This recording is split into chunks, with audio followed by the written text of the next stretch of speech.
It's 32 degrees in the UK. It's an absolute sweatbox in here. I've got no sleep, but we don't care because it's McGregor fight week. That still doesn't feel real to say. It's not felt like your usual McGregor fight week. I don't know. It's not really clicked in yet, but nevertheless, we're here. I'm going to go through every single fight, including the prelims and early prelims. Although I probably will just skip through the early prelims because, let's be honest, we don't care. We don't care. At this time, England will be playing Norway and winning 2-1.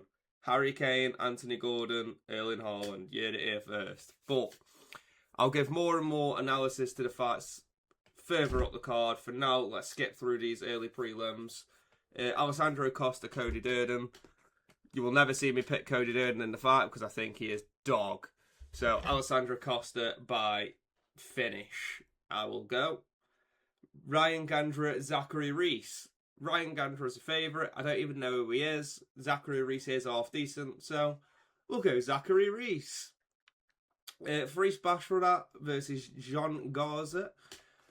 Judging by the fact he's a minus 600 favourite, I'm going to pick Faris Bashfarat. Wow, this is nice and simple, isn't it? It's not going to remain this way, don't worry. Damian Pinas versus Cesar Almeida.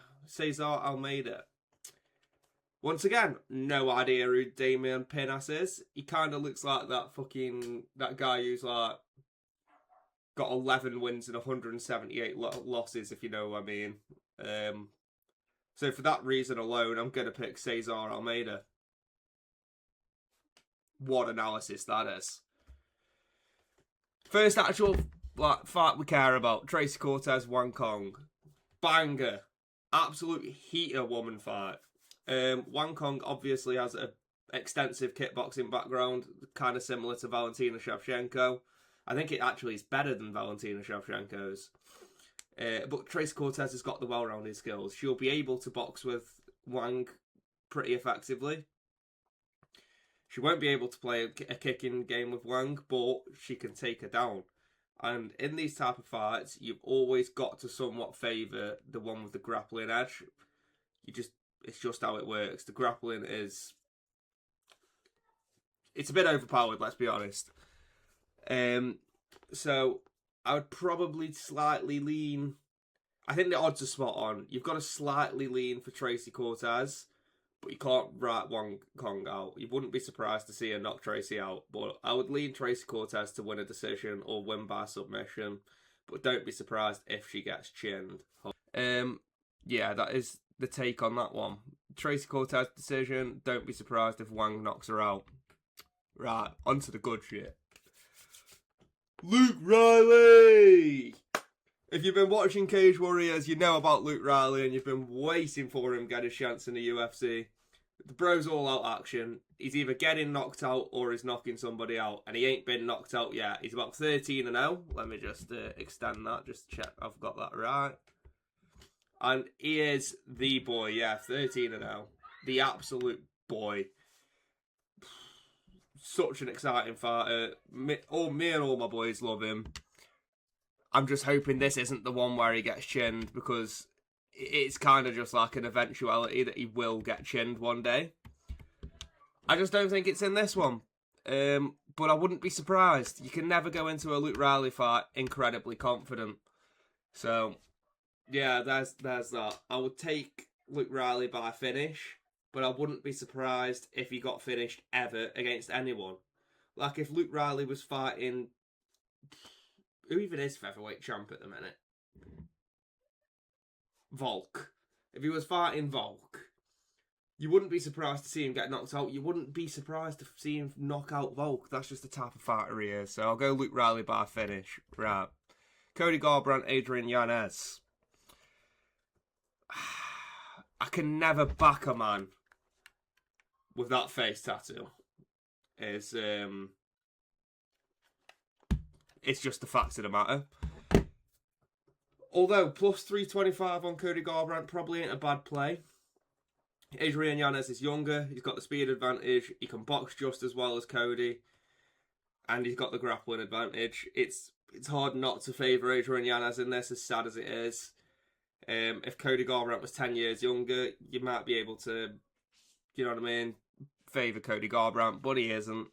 And we've seen that his chin can be tested. Yeah, I'd probably go Adrian Yanez by decision or late finish. But once again, Cody Garbrandt at plus 325 ain't the worst player in the world. Can I stop zooming? Gable Stevenson. Oh, the odds have come down. So earlier, Gable Stevenson opened as the biggest favourite in UFC history, which is kind of understandable, but at the same time not.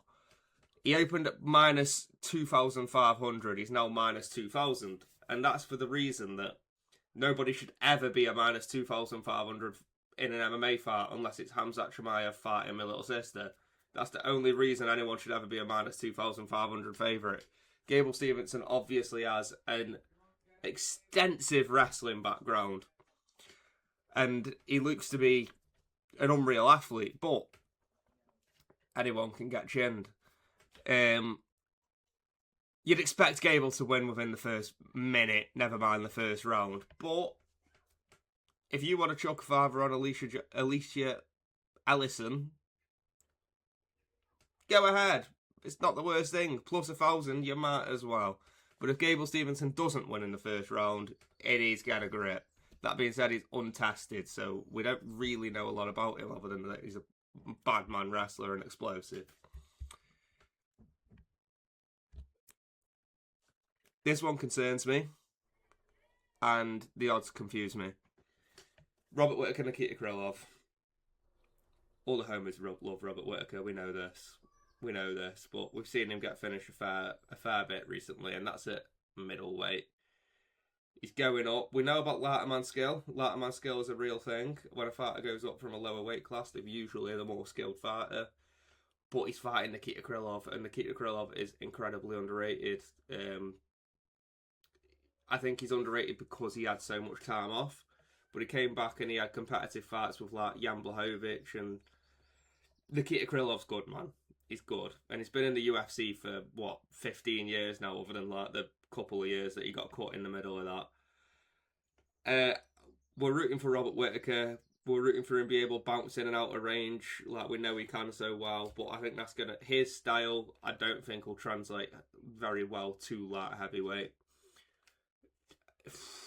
It's sad, but I'm going to say Nikita Krylov gets this done, and I'm incredibly surprised he's an underdog. Incredibly surprised. I'll go Nikita Krylov. Round 3 knockout. Right, we move. Please, Robert. Please, Bobby. Please. Hit him with that bloody ducking sidekick, why don't you? Bobby Green, Terence McKinney. Now, if you actually watch the sport of MMA, I don't need to break this one down. You already know the facts of the matter. Terence McKinney in the first 3 minutes or Bobby Green. It is that simple. That being said, Bobby Green can also win in the first couple of minutes. So, I'm kind of surprised that he's a slight underdog here, just because if Terence McKinney gets out the first round, he's absolutely fucked. But, yeah, Terence McKinney in the first couple of minutes, or Bobby Green's gonna kill him. I'm gonna pick Bobby Green because why not? I'm not calling him King Green because I am not bent. Arguably my favourite fight on the card, Brandon Royval, Lona Kavanagh. Banger. I mean, we saw Lona Kavanagh versus Moreno. The guy's for real. The guy is for real. There's a reason he's a minus 220 favourite over Brandon Royval. My breakdown for this, I think, obviously, Brandon Royval's got the better cardio. He's got more output than Lonar. I think if you look at the fight stats at the end and Lonar wins, you'll be going, how did Lonar win? Brandon Royval outstruck him 2-1. But that is how Lonar's going to win, in my opinion.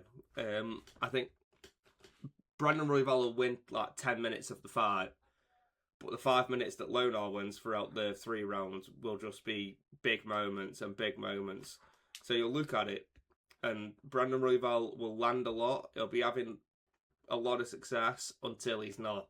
And until Lonar's having big moments that end up winning in the rounds. So that being said, I'll pick Lonar Kavanagh to win the fight.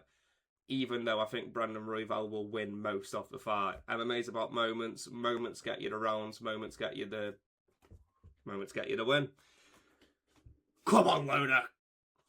It's one of the best we've got, boys. It's one of the best we've got. Corey Sandhagen, Mario Bautista. Probably the most technical fight on the card. If you think Mario Bautista's boring, you ain't got a clue. He had one boring fight against Jose Aldo, which was awful, and he deserved all the slander he got for that. But that was one fight. All his fights before that and all his fights after that, can he fault the bloke? Can he fault the bloke? One of the most technical fighters in the bantamweight division. But guess who else is? Corey Sandhagen.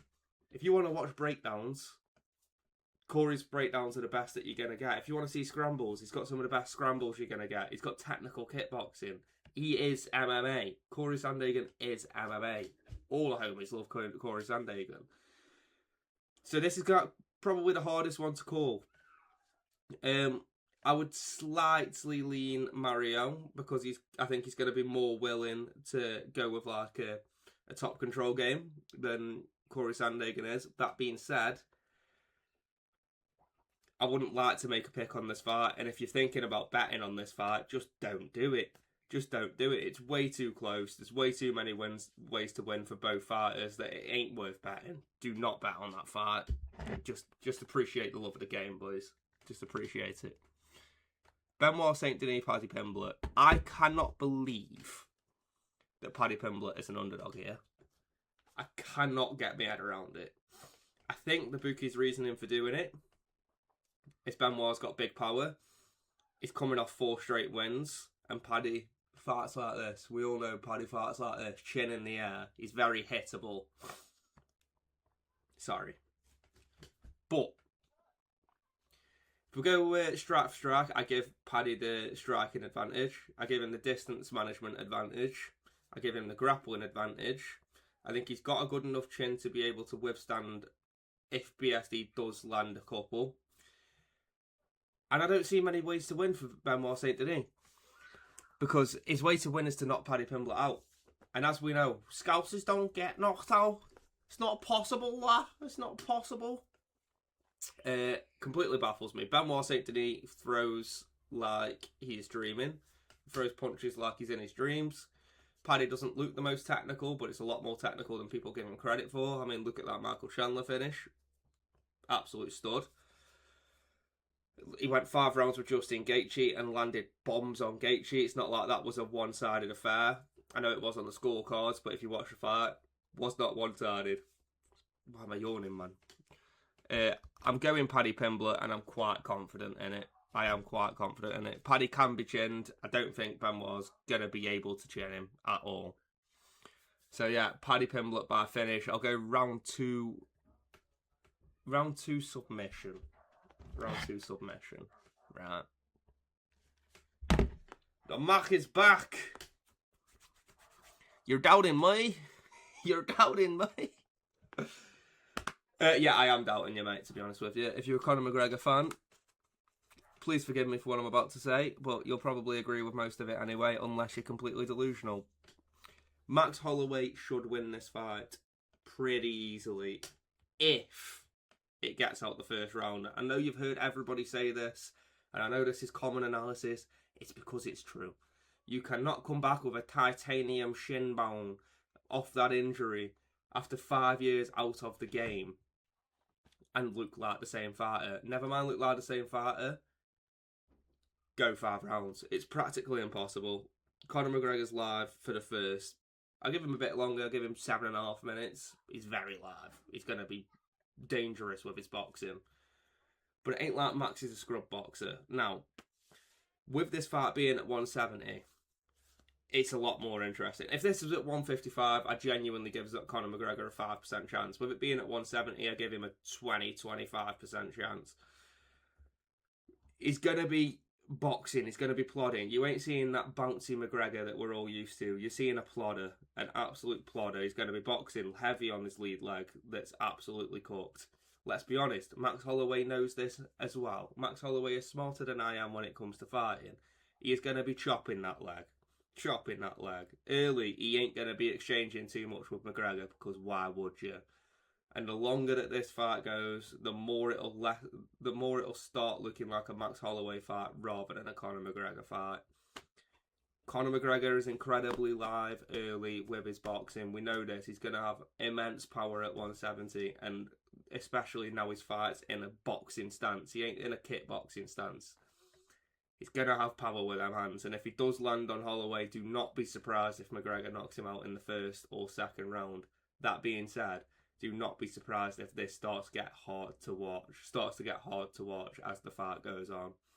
My prediction, I think it's going to get hard to watch. McGregor's going to have early moments. We're all going to be like, oh my God, the Mac is back. Round 3 comes. Round 4 comes. Holloway's talking to him. McGregor's visibly gassed. Holloway's talking to him, patting his chest, pointing to the floor, just styling on him. That's what I reckon's going to happen. McGregor's going to have early moments and Holloway is just going to style on him. I'll go Max Holloway round 4 or round 5 knockout. It's so sad, man. It's so sad. But yeah, all in all, the Mac is back. Gassed to have a McGregor card again. The whole card is sick. Enjoy it. If you're English, it's coming home. Go to the pub. Watch England batter Norway. Get home, whack Argentina on, whack the UFC on, and you're in for a godly night of sports, because I know I am. But yeah, enjoy it, boys. I'll speak to you after. Boom. You can find me in the club, bottle full of bub, honey. I got what you need.